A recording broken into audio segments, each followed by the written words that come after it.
9 countries are already in debt distress in our continent, over the cliff. 13 countries are classified as high risk, and another 17 countries are classified as moderate risk. And the biggest contributor to debt distress in our continent is high interest rates. We pay 5 times more than others, meaning that in fact, the architecture is set up in a manner that if you borrow, it will be difficult for you to pay. And that is why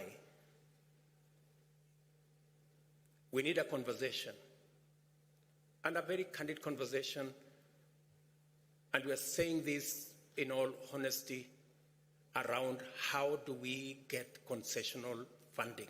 How do we pay as much as others are paying?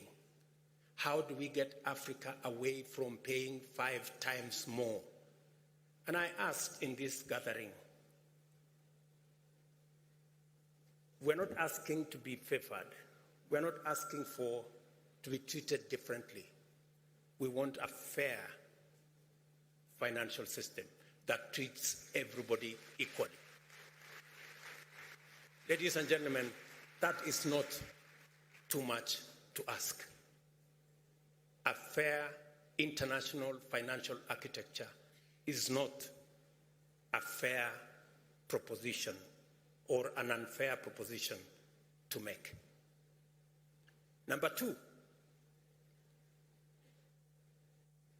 many of our countries are headed into debt distress because of climate change. Let's be honest. We are suffering the most, whether it is in the Sahel with drought, whether it is in the Horn of Africa with drought, whether it is in South Africa and the southern part of our continent with cyclones. And we are saying the suffering is across the globe, but we carry the biggest brunt. I'll contextualize this. And because of climate change, we are forced to divert resources that are meant for economic growth into dealing with the effects of climate change. I will contextualize this. In Kenya, we lost 2.5 million heads of livestock in northern part of Kenya.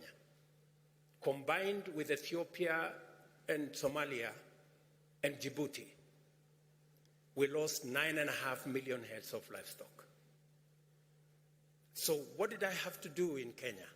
So in Kenya, I've had to increase resources meant for school feeding from 1.5 million children in school, under school feeding. We've had to scale up this year to 4 million kids in school to be put under school feeding, and we've had to rearrange the budget to provide for that. So when we say climate change is destroying our economies, we are not making statements. We are making statements of fact.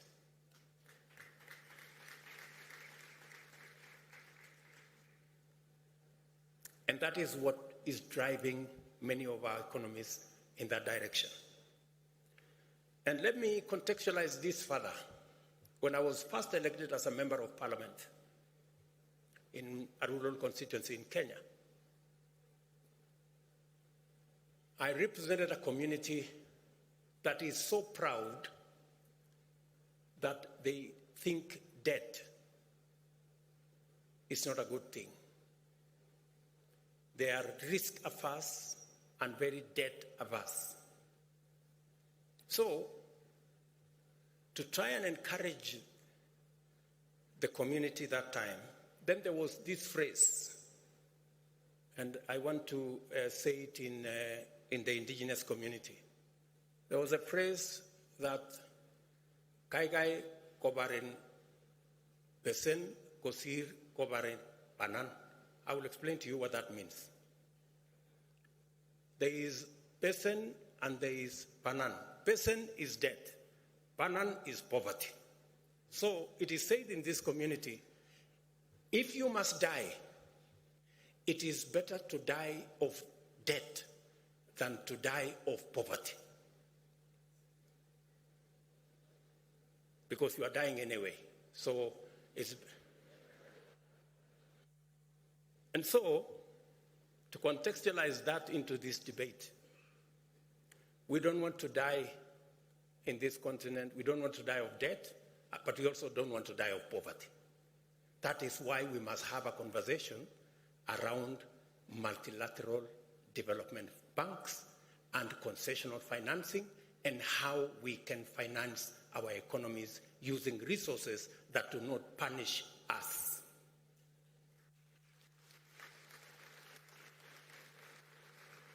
And when we make this proposition, we have tremendous respect for our multilateral development banks. They are doing their best. We have the best of respect for them. But we believe they can do better. We believe that there is an opportunity. We need to explore the SDR, Special Drawing Rights window. And this time round, we want to have that window when it's made available because it is possible. Let those who need the resources get, not those who don't. In the last experience, those who did not need the resources got more than those who needed the resources. We need to have a paradigm shift this time round.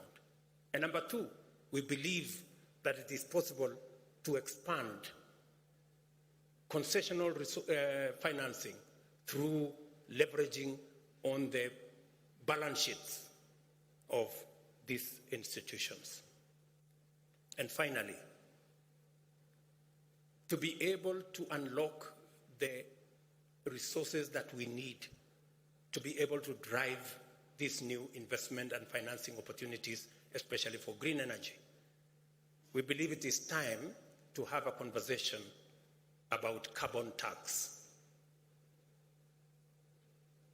I said we need to have a conversation about carbon tax. And I mean we need to have a conversation about carbon tax. Yes. We believe it is the only way, it is among the ways that we can raise additional and adequate resources for us to finance our development. And while we are thinking about financing, for us in Africa, three things are very important. As they say in Kenya, MAMBO ni MATATU. Number one, speed. It takes inordinate to access any meaningful resources. Number two, it requires scale, because we've all agreed that enormous resources are required. And number three, affordability, so that we all pay the same. And that is why this event is both Africa's climate summit and a global pre-COP28 convention. Africa is meeting and Africans are talking. The world is listening. We must use this opportunity to lead the world in a new direction towards a future that holds immense promise for both Africa and the entire world. The many initiatives showcased at this summit testify to the courage of African enterprise and innovators to pursue breakthroughs, exploit opportunities, develop models, and take risks to make our tomorrow better than our today. When the global stocktake is released, there will be another opportunity to test our courage and resolve by asking each other hard questions in the spirit of fashioning the new way to achieve rapid improvements. We have therefore committed to conclude this summit with a declaration which will firmly encourage everyone to keep their promises even in hard times, as a matter of justice, to hold each other to account, to collaborate, and to innovate. This African moment is a global moment. We are in word and deed full stakeholders in this global journey and its primary navigators at this stage. I urge everyone at this summit to exercise bold leadership and contribute to our efforts to reconfigure global markets and international institutions around African aspirations and strategic goals.